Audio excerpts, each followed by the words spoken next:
And we're live. All right, welcome everybody. Today is Monday, January 9th. It's our first full council meeting of the new year. And if you would stand as you're able to help us get started with Pledge of Allegiance.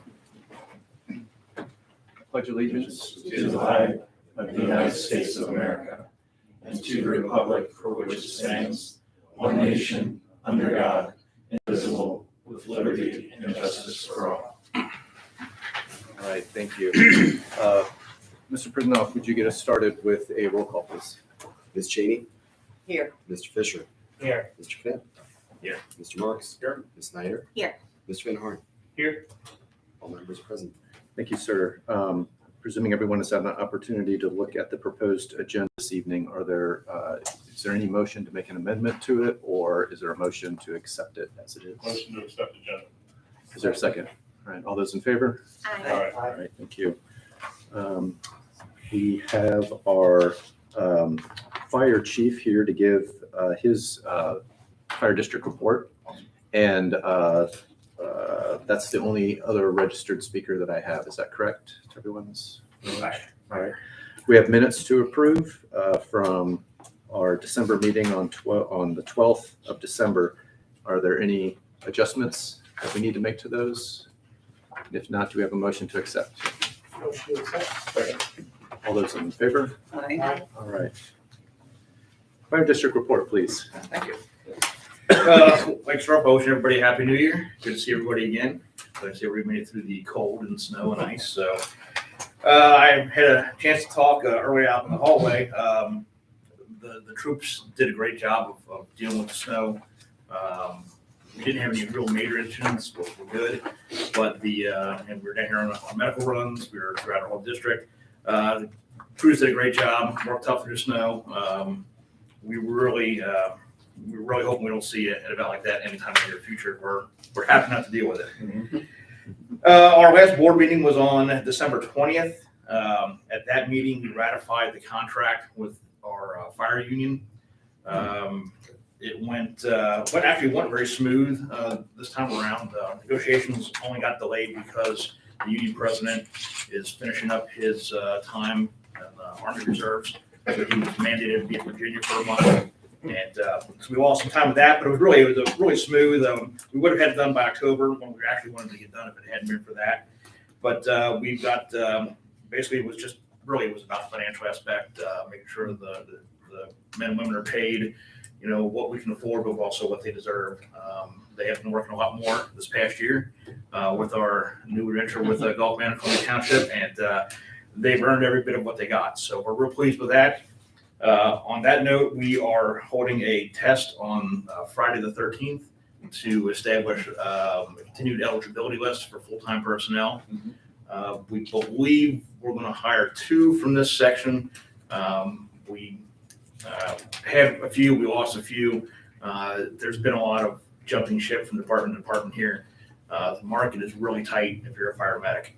And people will leave you for a job closer to home, maybe a few dollars more an hour, maybe an extra little benefit here or there. So we're playing musical chairs as much as the departments are. So, but we're managing to do good. It looks like we've got a nice group of diverse candidates coming through. So hopefully we'll find a few diamonds in the rough and keep up with that.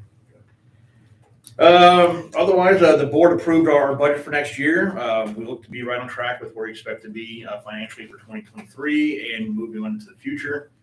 Our 5-year forecasting still shows us probably not looking at a levy for the original jurisdiction to Silverton till probably 2026 is what we're still looking at.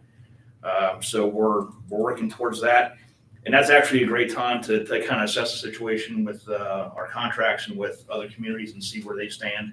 It might be a good time to start looking at some other options. So we're continuing to beat that drum that we can do more if we combine and work together. So, but other than that, we're still waiting to hear about our medic unit. We anticipate it next April, as in 2024 April. So we will keep you apprised of that. In the meantime, the one that came over from Gulf Manor and the contract with the village has served us well. We had to use it again all last week for one of ours to get maintenance, regular service. So your contribution has kept us going and kept the residents getting the service they deserve. So we're thankful for that. The run totals, I believe, were sent out to the council. We're probably a little bit more than we anticipated going into the venture, but it's still about, like I said, a little bit higher, but not out of the ordinary. This year, district overall, the fire loss was extremely low. I know this is a number that people like to look at. That's just a fluke of how things came in. We spent a lot of time in other communities, their structure fires, Sycamore, Reading, Norwood particularly. We had a lot of significant fires there that we were able to help them. On the flip side, they wouldn't help us out if we have something here, but knock on wood, it was a good year. We hope to continue that because it's fortunate for the communities that it's that low. So a finalized annual report will come out in February. It takes me about 6 weeks after the first year to really gather all the data that I'm looking for. I'm also going to try to include some things that are a little bit different from years past to kind of get a little bit more, not just run focus, but maybe some community focus. Make sure everybody knows who we're working for and with. So expect that. I usually have that done by my board meeting in February, so that'll be the third Monday, or the third Tuesday. So as soon as that's ready to publish and send to the board, I will be sure to send a copy to your administration, and they can distribute it to you.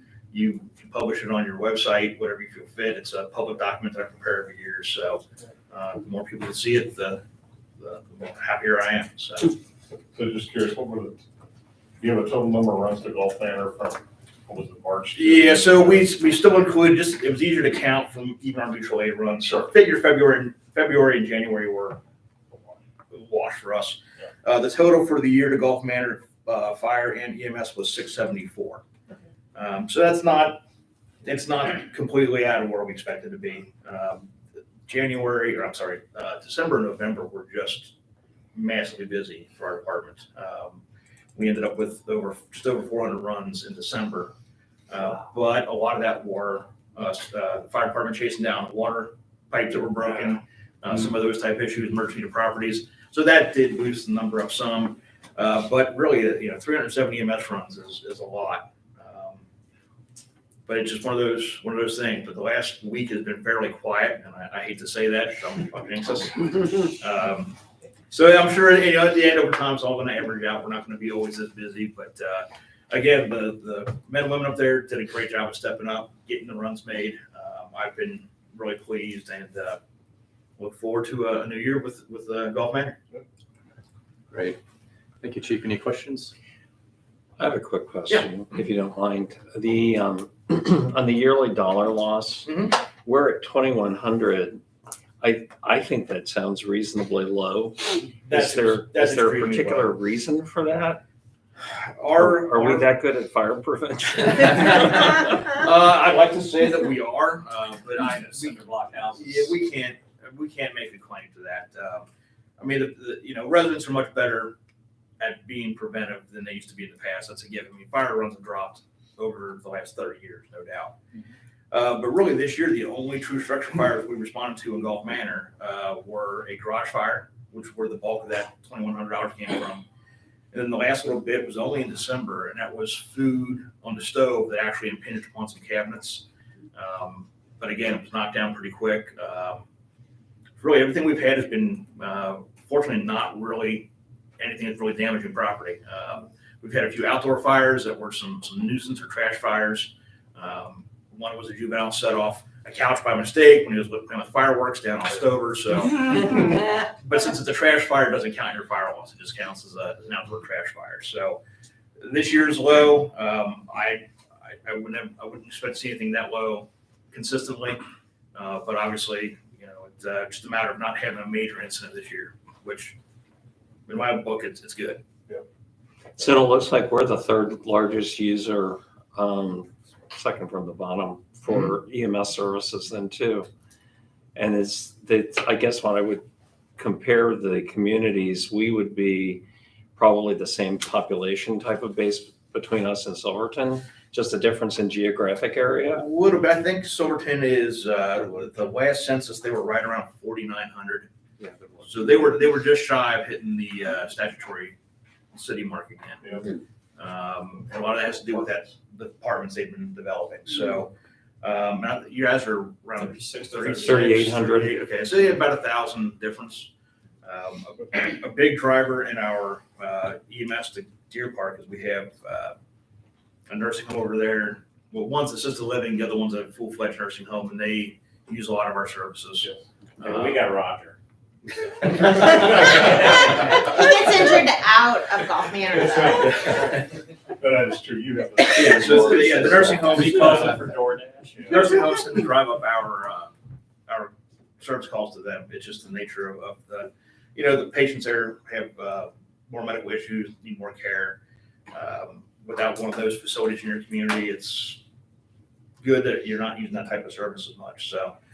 Question, Yeah. Is there a breakdown somewhere in this packet that, of what the nature of the EMS stuff, or is that? I will do that in my annual report. I always put down what the breakdown is.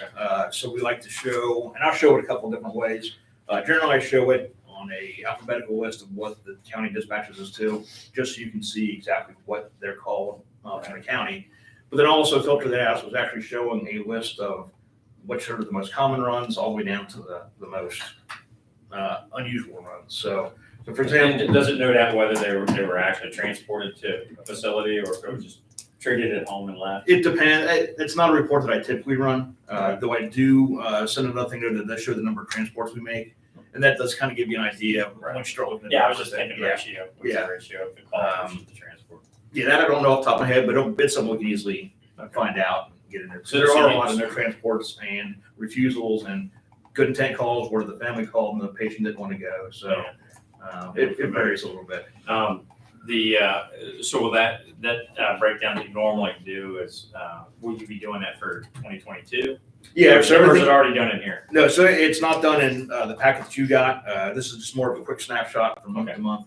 I work on that towards the end of the year and I'll start to compile the data now. Yeah, no So- urgency, I was just curious, because I'd love to see, as I'm looking at the numbers, and I've been noticing this for quite a while. I mean, you're anywhere from 2 times the fire runs to 6 times the fire runs on the EMS, and I was just curious, as a profession, how, Right.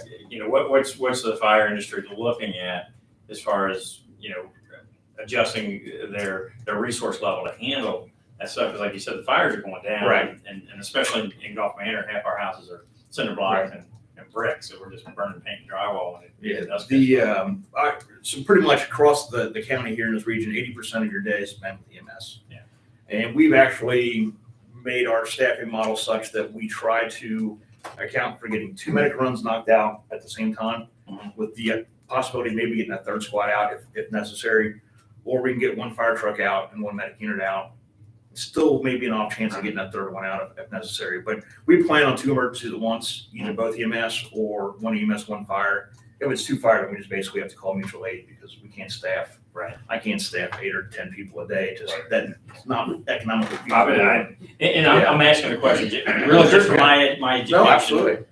It's in no way is it a judgment on it, because Oh, you no, guys no, are doing great. No, I mean, we are always open to suggestions, my and mother was a monthly subscriber there for a while, so you guys have been doing a great job. I'm just kind of trying to understand this, because as we move forward and as you guys hit that 2026 end time, we've got to look at our contract and say, Sure, absolutely. how's that going to work? And is this worth it to you guys? Is it worth it to us? And if we're very heavy EMS, how do we address that? and I think you'll see that in the report. I'll make sure I make an effort to make sure that kind of stands out, so it's not something that you have to do a lot of work to try to suss out of the data. Yeah. Because I'm simple. If you want to look online, there'll be some of our previous ones on our department's website. So it's going to follow a similar format. I've got some ideas for some I mean, changes. that's fine. I was just But kind of curious. But there's something that you see that you go, hey, this would be something that would maybe benefit the community to know a little bit more in depth. Let me know, and I'd be happy to try to work it in some way. that'd be So, great. yeah, the more information I can get out to everybody, the happier I am. So, Thank you. Thanks, Chief. Just appreciate it and look forward to discussing that annual report with council, either I guess that second meeting in February or the first meeting in March. sounds good. Really appreciate it. Yeah, you're welcome. Anything else? That's it. All Thank you, right. sir. Thank you. I appreciate it, Thank you. Thank you, Mr. Here, Peter. here, here. and I will see you Wednesday morning. Sounds good. All right. Take care, folks. Bye-bye. Cops and firemen, friendly. Who doesn't it?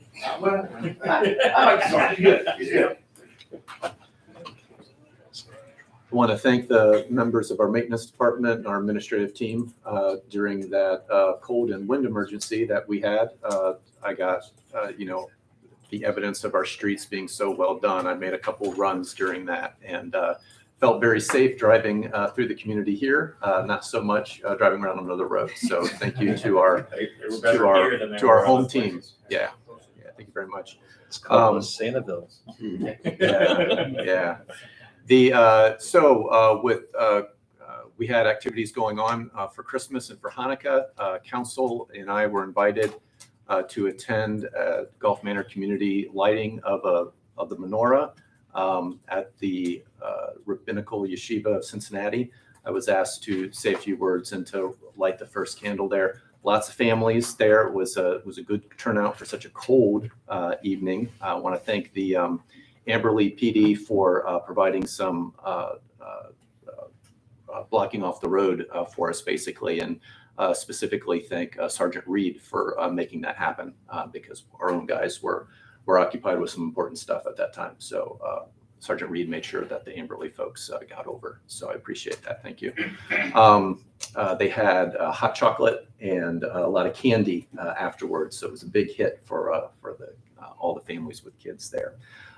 The breakfast with Santa, I got a number of people to thank for that, starting off with Sharon Cheney, Vice Mayor, for providing all the intel for me and for the people who were putting it together to know how this event occurs and what all needs to be put in place for that. I want to thank Ron and Brett for helping me at the last minute understand how to use all the media stuff in the other room for both the music and for some background lighting and stuff. Also Ron for leading the effort of getting the website advertisements for it and all the signs in the community. Want to thank our Eric for helping us with making sure that the doors were going to be unlocked. Eric and Brett getting that all set up so that we could manage when people were coming in and when they weren't coming in, so that we could be preparing all the way until last minute. So that was very helpful. I want to thank the Gulf Manor Police Department as well for showing up there and interacting with the kids. I know that was really appreciated. I want to thank Heidi Densmore, Missy and Steve Kayahas. Is that pronounced? All right. Missy and Steve Kayahas, all for being our cooks that evening. We had pancakes, we had bacon, we had eggs, and we had hash browns, and we had toast, and it was wonderful, and nobody went without. By my count, we got a lot of good pictures of it. I would have liked to have brought them tonight, but I got behind in getting them all together. I went through and counted in the pictures, and it looked like we had at least 50 there. And I didn't start taking pictures until the very end of the event because we were cooking and running around everything. So I thought it was a very good turnout for having about a week and a half of a heads up for everybody in the community that we were going to be doing it. So thank you to everyone, and especially our community engagement chair here, Ashley Snyder, for helping to make sure that this all came together and was pulled off in a really good way. I think when you see the pictures, you'll see what a nice event it was. So thank you to all.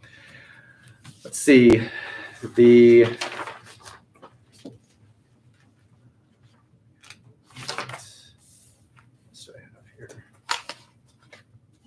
Want to thank Lieutenant Forrest for tracking the process of finding the owner of a gun that showed up just laying out in the community. There was some chatter in the social media about that, and it was one of the residents found a gun in a holster in the street and turned it over to the Amberley Police Department. And I wanted to make sure that we tracked, what came of that. And Mr. Forrest was included in the email thread of the Amberley residents that were sending out the information around it. So I asked him to follow up and track that down to the point where we knew who the original owner of it was, and he was able to do that. So thank you to Lieutenant Forrest for that. Couple of county and state just communications. So the Hamilton County Solid Waste Policy Committee meeting is open to the public. That's on January 18th at 3 p.m. There's a Zoom link for that if you would like to attend, and I can get that to you. The District Advisory Council for the Hamilton County Public Health Board is meeting on March 14th. That's quite a big heads up because mayors, and I mentioned this at our last council meeting, that we select 4 of the 5 members of the Community Health Board.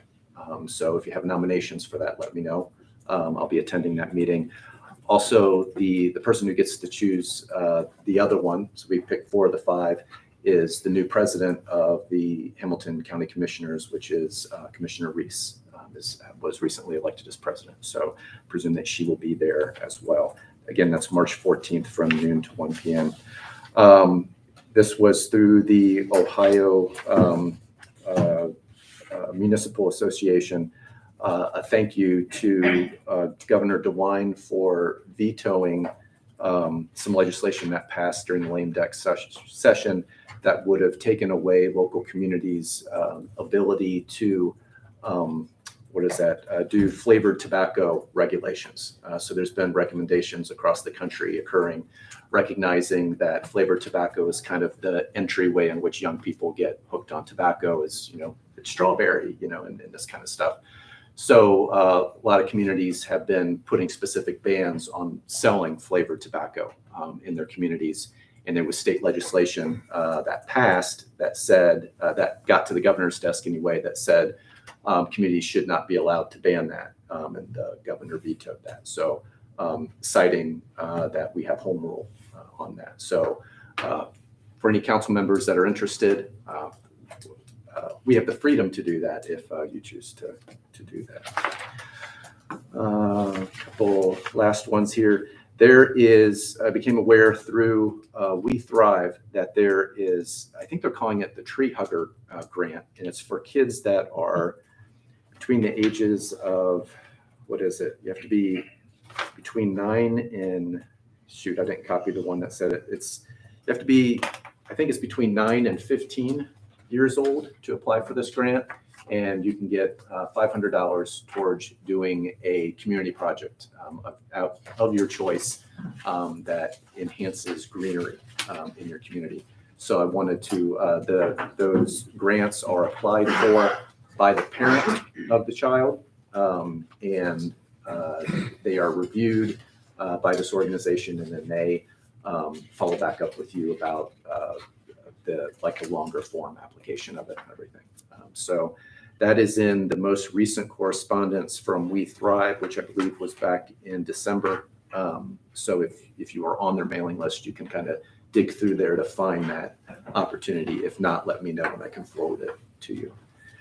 I also had the honor of do a proclamation honoring Rabbi Travis of the Cincinnati Hebrew Day School for his 2 decades of service there. He was honored last night at a dinner where the proclamation was presented. So want to make you guys aware of that. Certainly an asset to the community having the Cincinnati Hebrew Day School there and his leadership of it.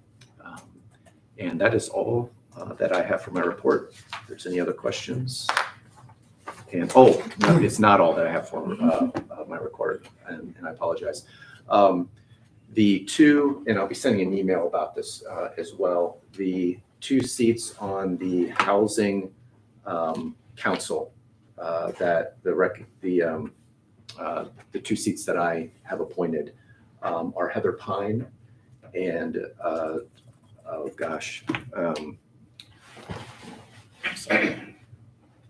forgetting her last name for some reason at the last minute.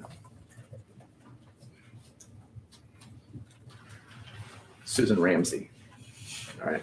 So they will be joining. I'll be asking for any input on, has council made decisions yet on the seats that they are going to fill for that at this time. I have Sue Cook. I nominated one last meeting, Yeah, you Okay. did. Dan Monahan. And Sue Cook wants to do Yeah. it. So I'll need volunteer applications from everybody. If I've got contact information, I'll get that to them. And then Mr. Bevan had never contacted me yet about this issue. I said. There was an email and you had requested him to, but I never heard from him. Oh, I thought it was. So once the board gets appointed, there is a need for the board to appoint 2 other people. So it's a total of 7 people. I'll talk to him. I just said it for you guys to get in touch with each other. I'll talk to him. You're saying I you've got just contact. sent you Right, the yeah, contact. I do. I And I just can sent give you it to you right after the Dan meeting, Williams. too. Yeah. All right, great. Yeah, I know that we had tabled it because there was still some questions around being able to, why was it tabled? You may remember. Because we didn't have any nominees. We didn't have nominees, Yeah. yeah. Screwed up. You two were not here, we needed one other from council. Yeah. That's reasonable. All right, and so the other, I know Ron passed along to me, someone who's expressed interest in joining as resident, the executive committee. Lou was assigned as basically be filling Lou's seat as the resident on the executive committee because we never refilled that. The only change that I have at this time on the committees is Mr. Fisher has agreed to take over chair of the finance committee. I want to thank Ms. Cheney for being the interim chair of that committee after Chairman Betcher resigned. So that's the only change that we have at this time. And if, again, I did not hear back from anybody about their any desires to be moving around on their committees, let me know if there is one. Otherwise, I believe that we're good to move forward. As I said, there may be some little tweaks as we move forward with residents expressing interest and any other feedback that I get from council members following tonight. So that is all that I had. So I'll ask Mr. Hirth. Thank you. So I'm going to pass out, if that can go this way, and if you could send it that way. This is the draft schedule for council for this year. This is not written in stone. Council can amend this at any time throughout the year, but this is what we would like to publish as our official council dates for 2023. There was one date that Mr. Prednoff and I had talked about. I believe it was April 11th. There is a community engagement committee meeting set that day. It's during the Jewish holiday, but if looking back at last year's schedule, you guys didn't meet in April. As we get closer to that date, the committee can change that date if needed. Okay. But this is a good starting point for us. Council does need to adopt the schedule this evening so we can publish it and let those who need to know when our council meetings are, when those are going to be. Any questions on the schedule? This is taking into feedback. This is the same schedule we passed out at the last council meeting and then whatever feedback you guys have. There was some discussion, I can't remember where, about having one council meeting a month and all the committees on the other Monday. Is that? We can look into doing that. I think to get started, this is a good place to start at this point. Because if you look, because of the way the Jewish calendar in particular falls, April, September, we have to bunch everything up on the same night. And then we do our summer sessions, June, July, and August. So we're already doing 5 months out of the year. I don't know if we want to do that as a test to see how that works, or if we want to try something more extensive. The other thing is too, that, never mind. So do we want to, were you saying this was the same thing that was passed out at our meeting in December? Correct. So everyone's had a chance to look at this. So I'm going to ask if we have a motion to look it over, or to continue to look it over, or a motion to just go ahead and accept it so we can get it published for I just want to folks. accept. Well, I wanted to make my Sorry. comment. Sure. I kind of want to apologize because the starting at 5:30 and 6 o'clock is just really tough for my employer to swallow. So doing my best. He's been very gracious, kind of let me out early. My work schedule takes me to 6, 7, 8 o'clock sometimes. So I apologize if I have to come in late or 75 catches me, but just please bear with me. I'll do the best I can. I understand that that's an issue as well for folks that have families and are eating at that time. So I appreciate everyone's efforts to maintain the schedule. And yeah. Thank you. So do we have Second your motion then? Is it seconded? all those in any other discussion? Was that a motion to adopt? Yes. Yeah. So that was first by Marks, second by Van Harn. All those in favor? Hi. Sounds like it's unanimous. Thank you, everybody. Okay. Road summary, the Elbrook Road contract is going to be for your consideration this evening. Adlita was the selected contractor.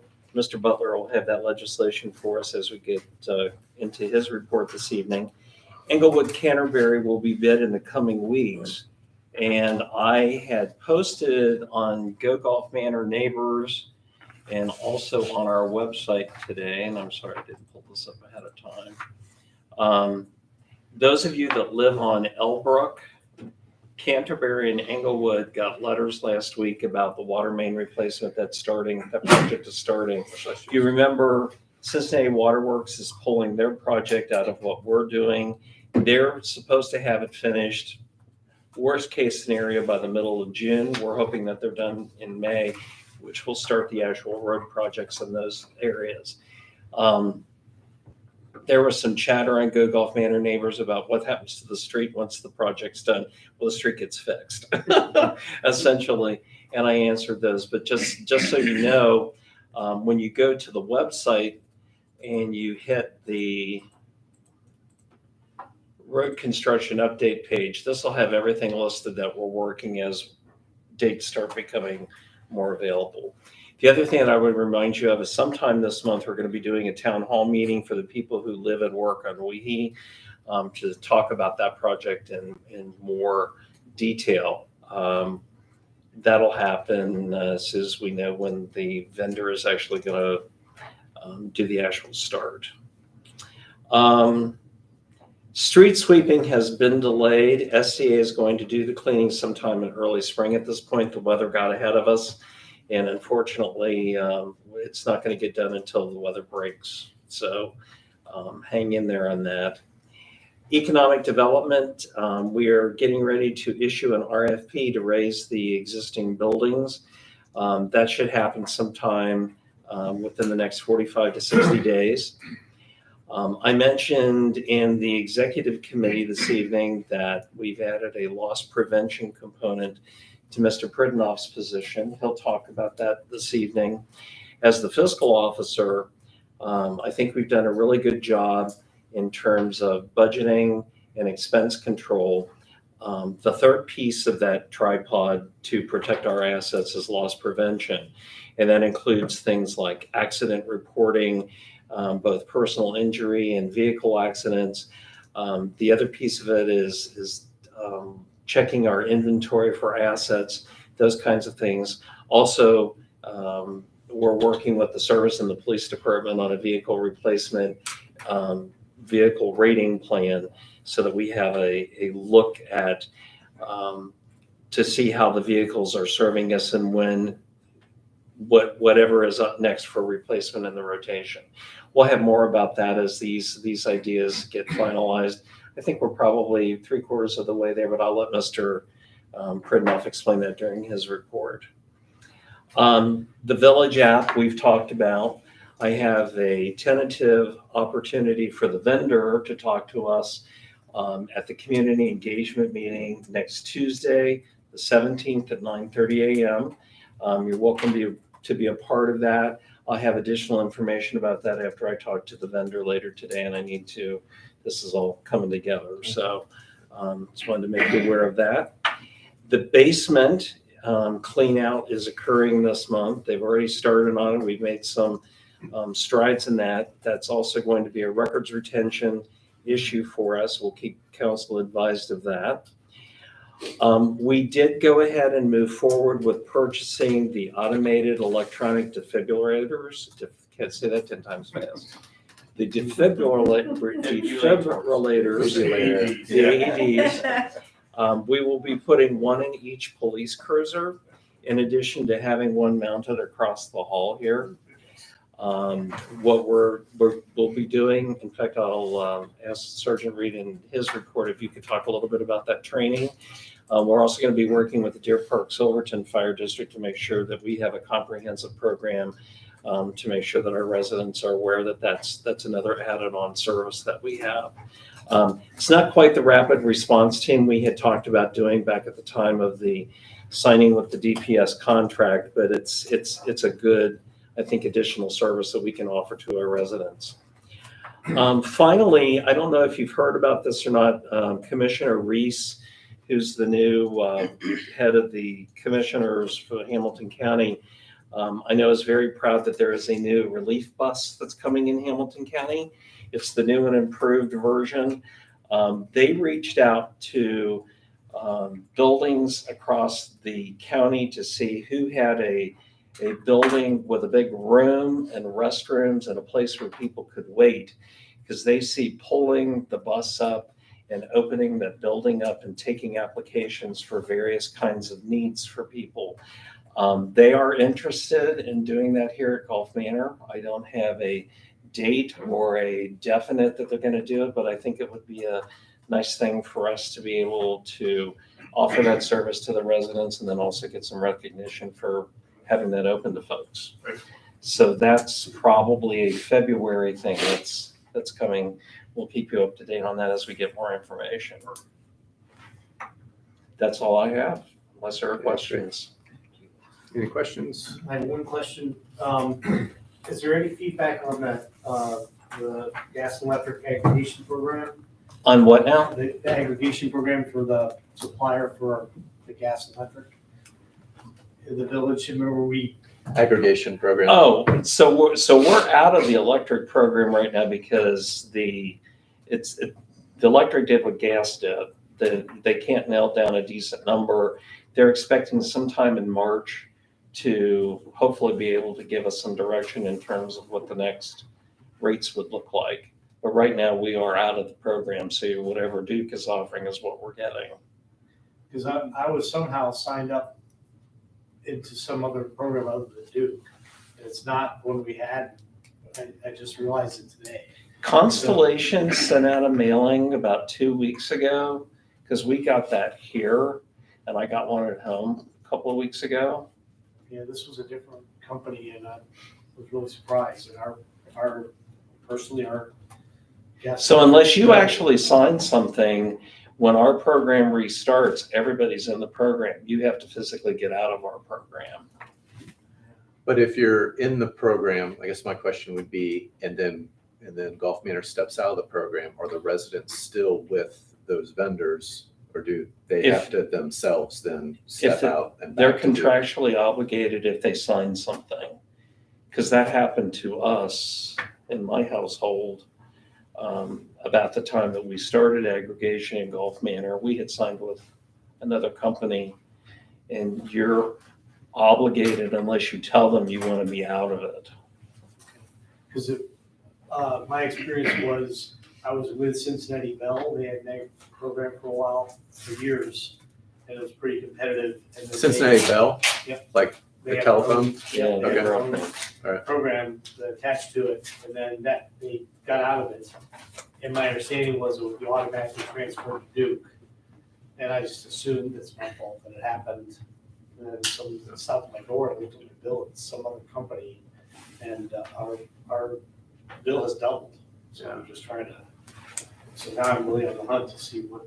Yeah. Shouldn't, if you were in the aggregation program and we dropped that, shouldn't it automatically revert to Duke? It should, yes. That's what. Unless you signed a contract with another All right, company. so I'm saying, if you were just in the aggregation program, you don't sign anything to get in that, you're just in it unless you sign You're gonna out. get the Duke rate.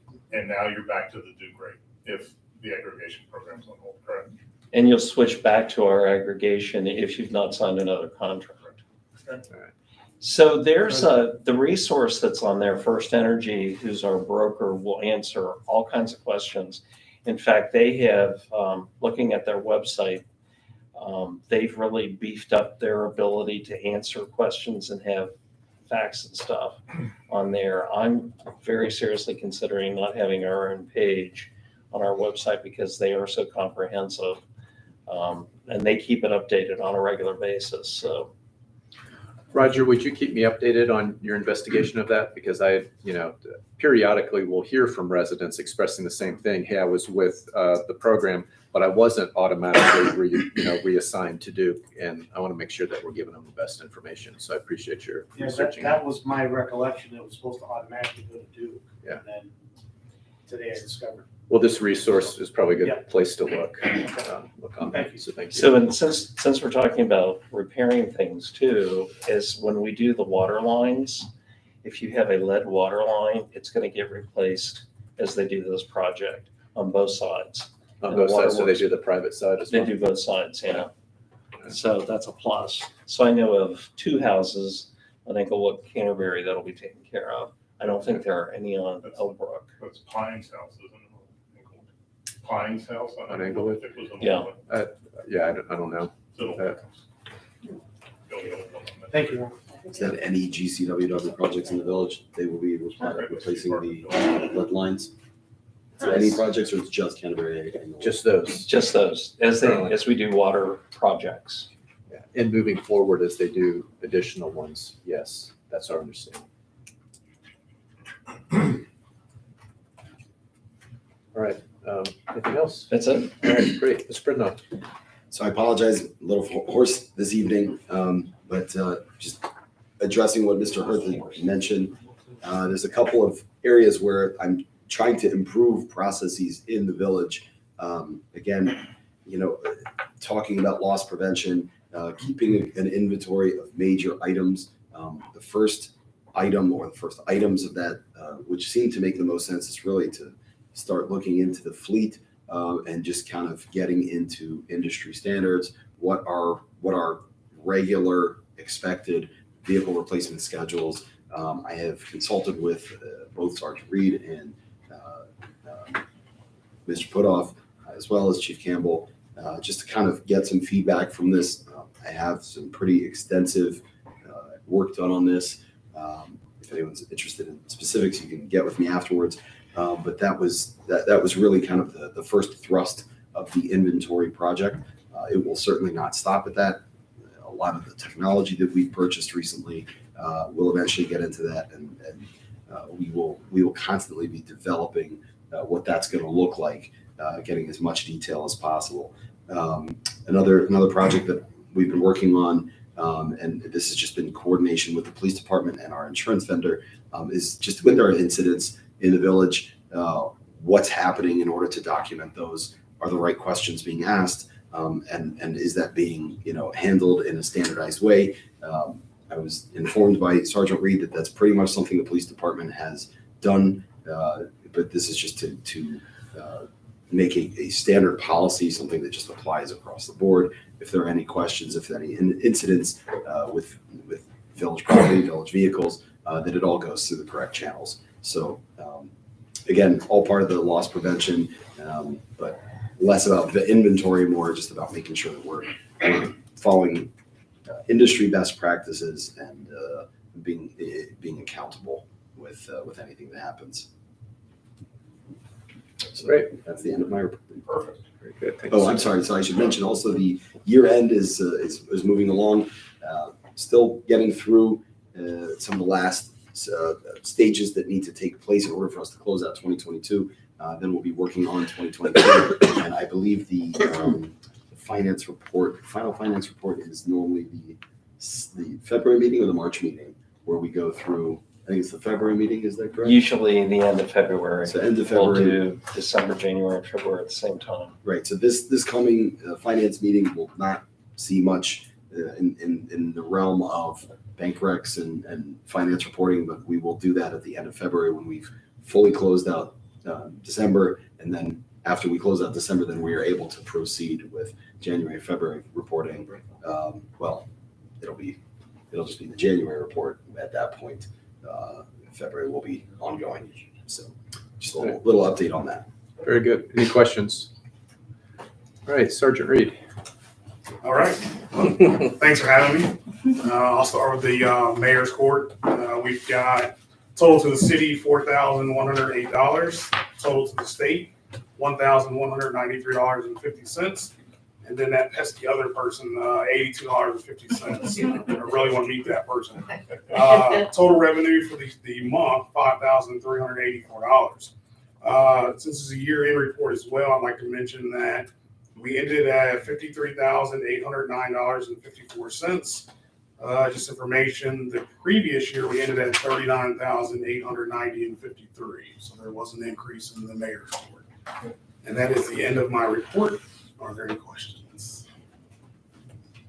Thank you, sir. I appreciate you stepping in for Chief Campbell this evening. Anytime. I do have a few other things if I can have few minutes of your time. I had a psych emergency I had to deal with, so I won't go too far in depth. There's a couple things that I just want to jot down and go over with you all. I want you to write down the words police to peace. Police to peace. There will be some follow-up with you all on what that actually means and what that looks like, but it's a national framework that the police department is taking on. There's model policies. And for example, they talk about de-escalation, use of force, banning of chokeholds, shooting at moving vehicles, requires exhausting all their other means before shooting, a duty to intervene, comprehensive reporting. A lot of this we're already doing because our policies are driven from Lexipol, which is a national organization. But what this does is organization takes the framework and the mentality and changes 360. So what that looks like is there's a stigma around the word police. So they want to say we're peace officers. Obviously, the ORC describes us as a peace officer, so we want to get back to that peace officer mentality. And with the peace officer mentality comes a different perspective of looking at us. And what that does for us is the way that looks, there's training that we do, and there's training that the stakeholders do. So stakeholders are our residents, our administration, and then our council. So there will be some PowerPoints that the council will have to partake in. And what that does, it just gives you some insight as to what you can expect from us, and then also what we should be able to expect from you because you've been educated and given this information. This is free of charge. There's no cost. There's some very huge law enforcement agencies. Richland County, South Carolina was kind of like the flagship. And I'm from South Carolina, most of you know, there's good friends of mine. It's an excellent program. Sheriff Lott is a wonderful man. So I'll tell you, if he believes in it, I believe in it. So we'll be working towards that. Like I said, stay tuned, more to follow. We're also working on a missing kids readiness certification from the National Center for Missing and Exploited Children. And what that means is me and Chief Campbell traveled to Arlington, Virginia last year for a 3-day executive seminar. Gave us some information that we kind of already knew, but, kind of brushed up some things that we didn't. As well as that, we came back and presented some information to the officers for some training. And then on top of that, they review our policies. They've already deemed that our policies are up to par and they're on the standard for what they expect. And they're going to award us a national certification. And they'll do a press release on their end for that. So it's something really good. It's just reassuring. We know we're doing the right thing, but we like to always double check. Because if not, we want to make sure that we're always constantly improving and learning. Cool things you'll see is police officers will start showing up at your door. Doesn't mean you're in trouble. It's kind of something that we're going to call a community resource officer. What that means is each officer will be assigned a specific street within the village, and that'll be their street. So they'll do a foot patrol in your beat. So you'll see their car parked, and you'll see them actually out walking around.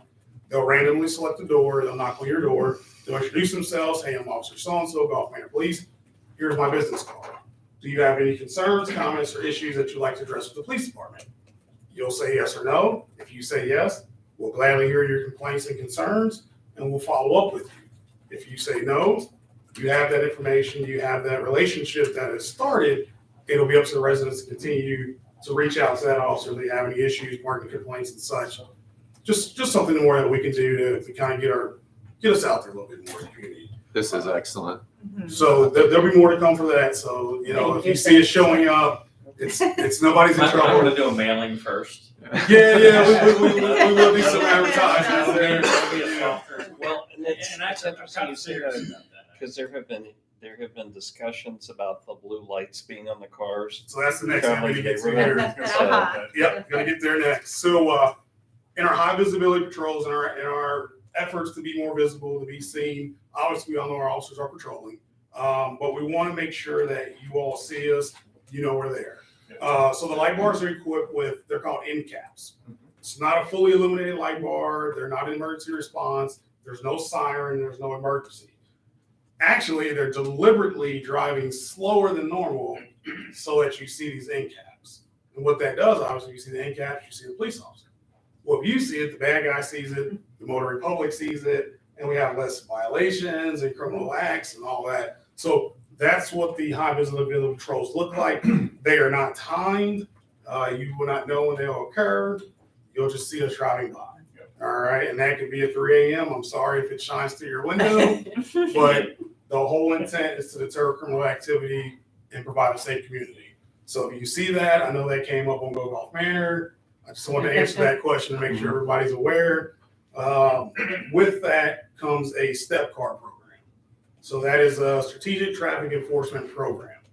That means that in cooperation with some equipment we purchased, some equipment I borrowed, you may have noticed there's a speed trailer floating around the village.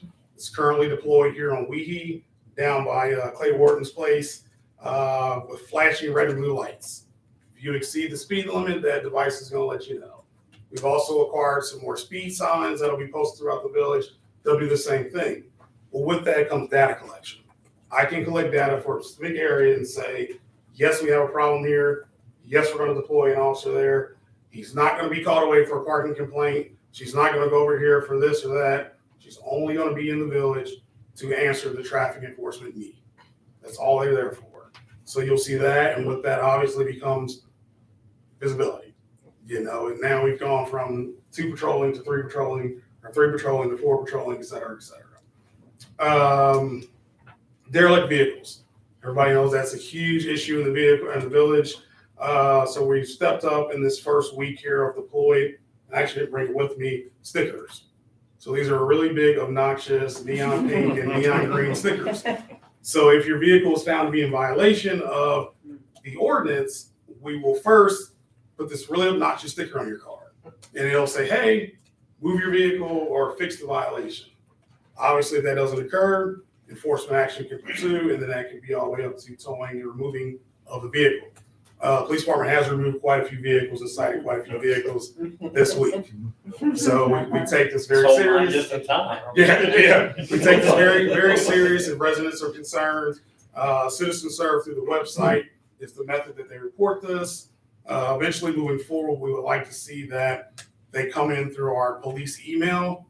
That way they can be dispersed to an officer, they can follow up. And then there's some software that we have that ensures adequate tracking of that complaint and ensures that something is actually done about it. So it doesn't fall through the cracks. That's really good. Community outreach, I'll only take a few more minutes, I promise. No, that's a good start. Community outreach, we really like the C75 event. We really like that. We want to kind of get into an annual event with that. I've talked to some other jurisdictions, Lockland being one. They do an end of summer celebration. I think they stole our C75 event, I'm just going to say, but it's an abbreviated version of that, fireworks and all that good stuff. So we really want to get into that again. We want to do some other things, coffee with a cop, hanging with heroes, which I kind of stole this from Lockland as well.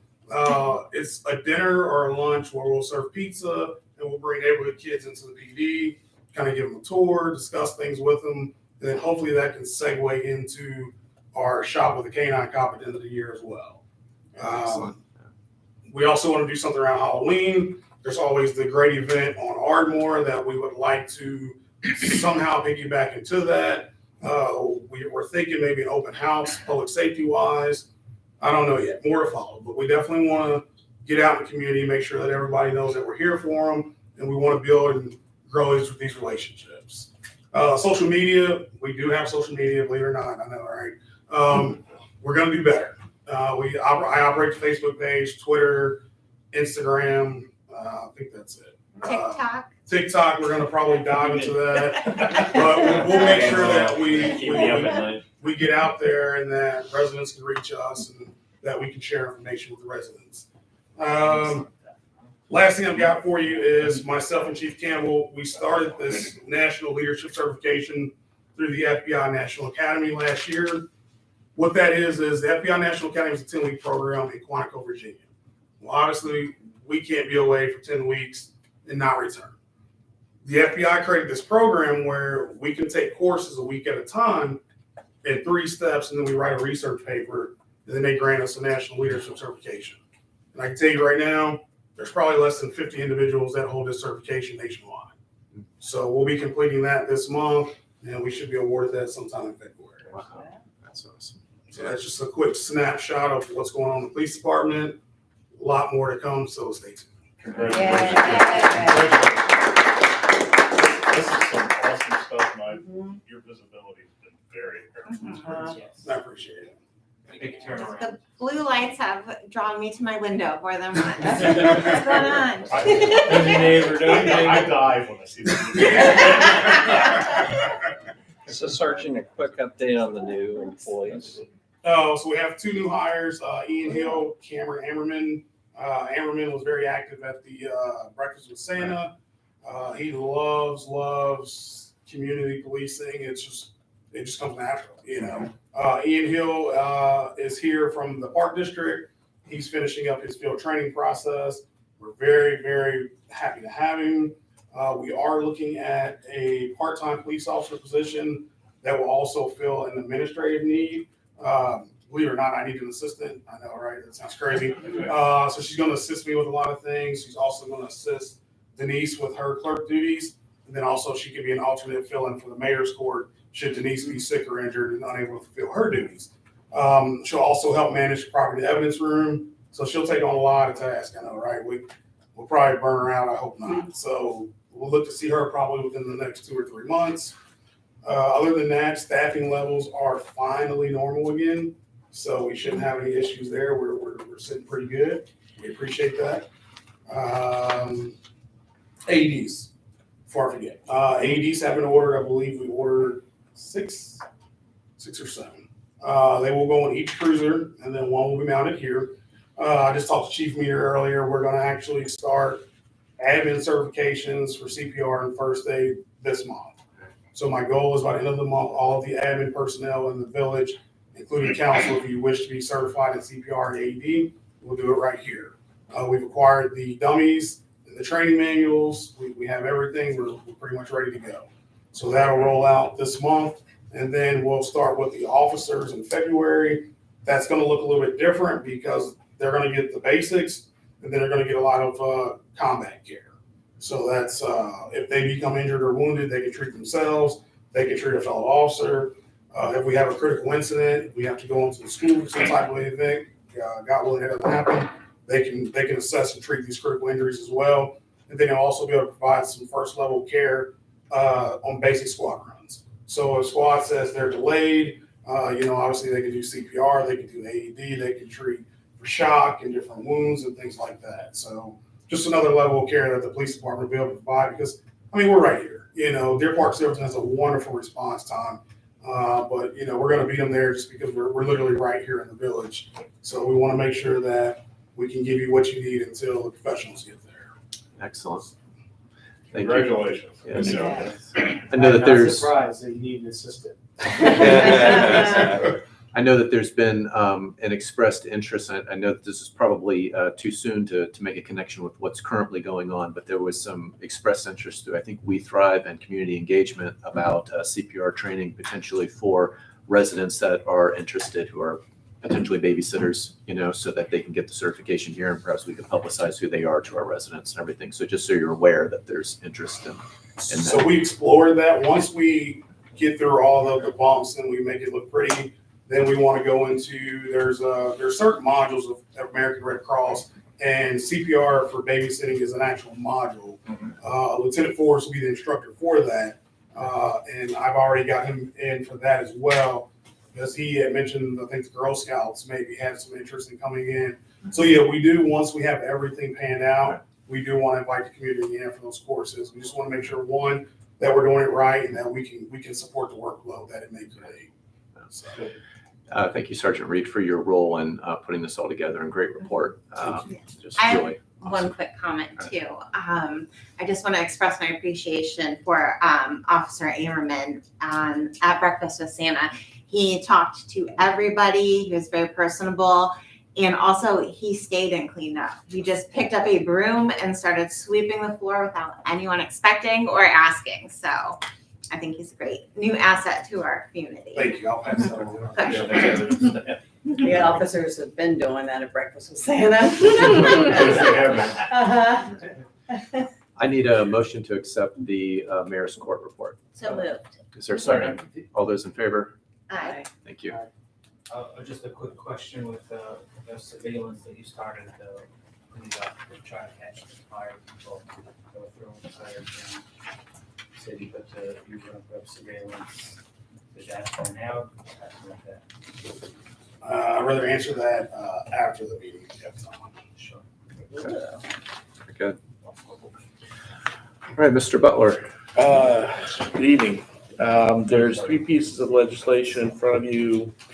The first being ordinance. This is not nearly as much fun as what. That's the way of our world.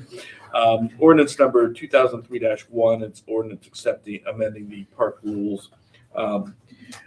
I need a motion to read by title only. Motion to read by title only. Is there a second?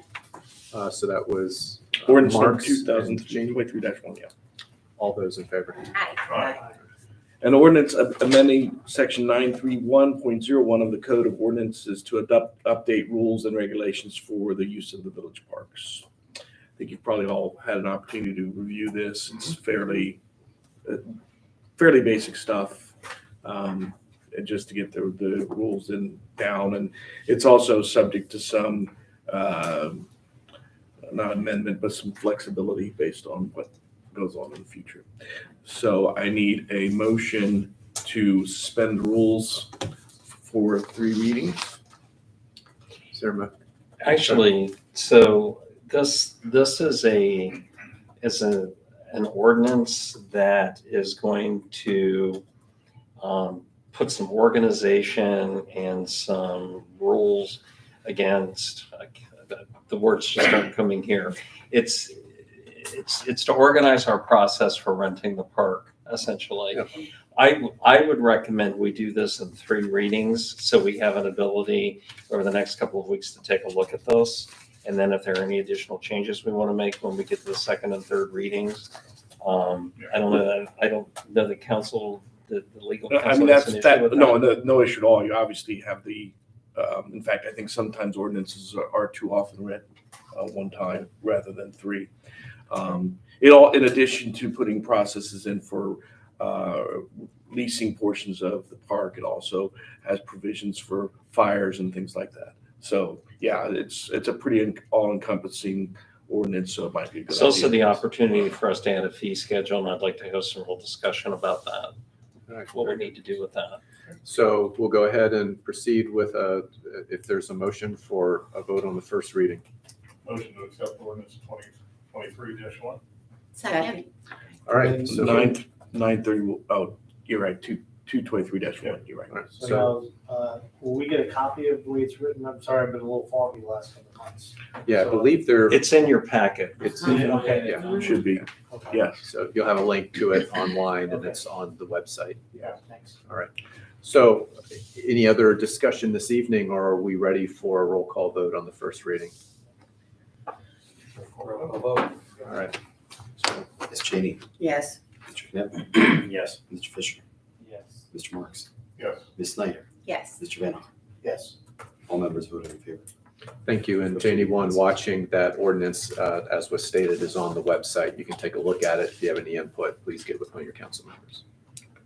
The next resolution in front of you is resolution number 223-1 regarding tax advances during the year. This is basically a housekeeping measure. It's required by the state statute, and it basically in order to allow us to get tax advances from the auditor's office. So our best practice has been to be planned and not have to ask for monies in advance. And we've done that probably for 4 or 5 consecutive years now. This is an ordinance that is a safeguard for us in case we get into a difficult spot. It allows our fiscal officer to make the draw on these funds as they come in. Is there a motion? Motion to read by title only? Yes. All those in favor? Aye. Resolution number 2023-1, a resolution requesting the county auditor to make tax advances during the tax year 2023 pursuant to Ohio Revised Code Section 321.34.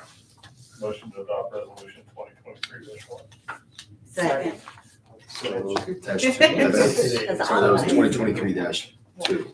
One. That's one. This is This is a resolution. It's a Resolution. ordinance. The previous one was not a resolution. That was an ordinance. First one was an Ordinances That ordinance. didn't require a roll call? We only read it by one. We're only doing one reading. Okay, Yeah. Let's do a roll call anyway. We did do Thought a they roll did. call though. on 2020, Yeah. Ordinance I'm 20. sorry, we're still on the same one. No. No, this is- Resolution. Ordinance and this resolution. Yeah. There's We're on two this one. with the same number. No, We that did one. the first, I'm sorry, according to this. The ordinance and then the resolution, they're the same numbers though. That is resolution.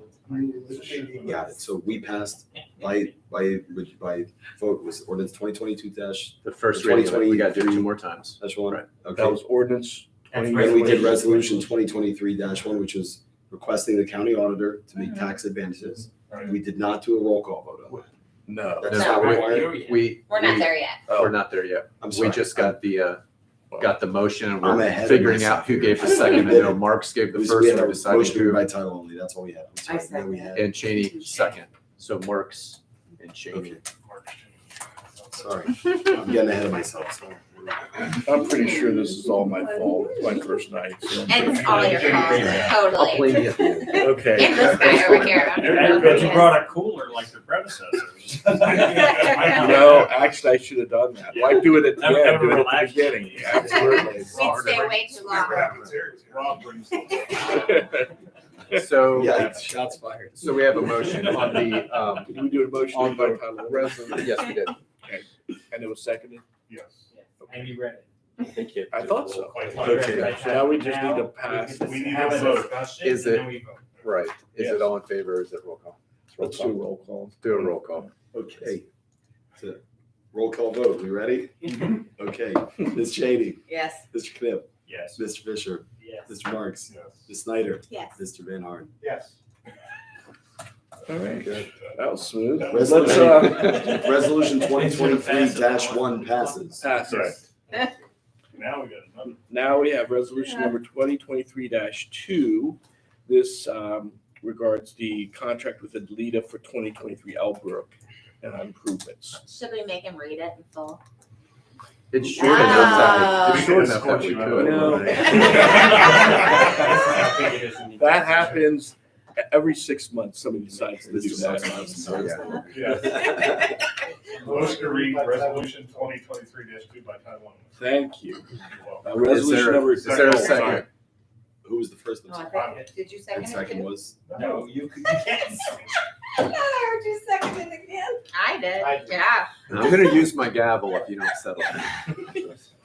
We'll use the gavel. Sorry, the second was by. And then the first one you Well, don't you tried need to second because you only did the yourself. first Right. reading. So can I get a second? Second. I thought I did, but I don't know. Eric, I'm just saying yes. Okay. All right, all those in favor by title only? All right. Aye. Resolution number 2023-2, a resolution accepting a bid and authorizing the village administrator to enter into a contract with Adelita Inc. for the 2023 Elbrook Avenue Street Improvement Project. I think you've all been exposed to the contract for the project. I know that one of the things that you maybe weren't aware of is we've built in a little bit of fat in terms of money, which will be used at the discretion of the administrator in the event that there are change orders and such. So they don't, he doesn't have to come back to council. Good. Make a motion to approve. Is there a second? Second. So it's Cheney and Van Horn. And roll call, please. Ms. Cheney, Yes. Mr. Knipp, Yes. Mr. Fisher, Yes. Yes. Mr. Marks, Yes. Ms. Snyder, Yes. Mr. Van Horn. Yes. And that is all I have. Thank you. Great. The last one for me to sign. Ordinance, yeah, I suppose I should. So this is for the. Yeah, for the that one.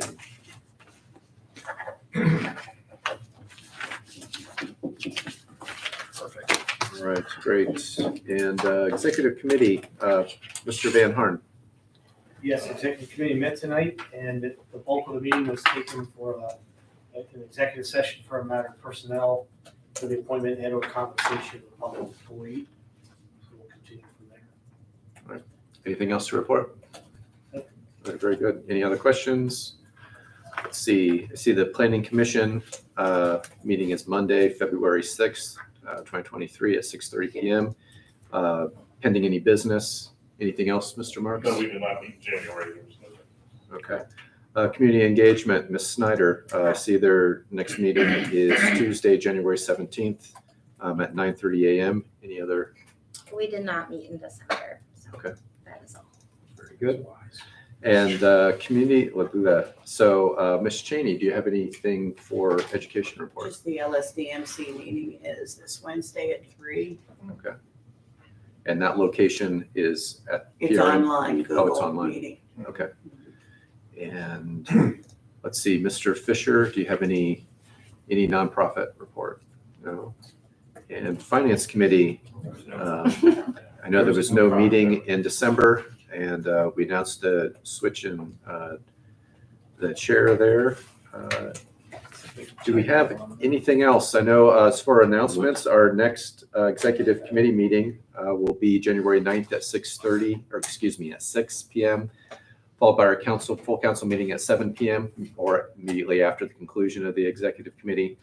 And then the meeting following that is January 23rd. There'll be finance committee meeting at 6 PM, followed by 7 PM, or immediately preceding the finance committee will be our full council meeting.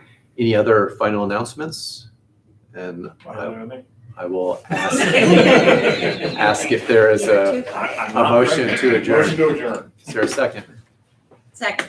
All those in favor? Thank you, everyone, for your service. Do you know something I don't know? I mean. Everybody just needs, like, sometimes I'm looking here, sometimes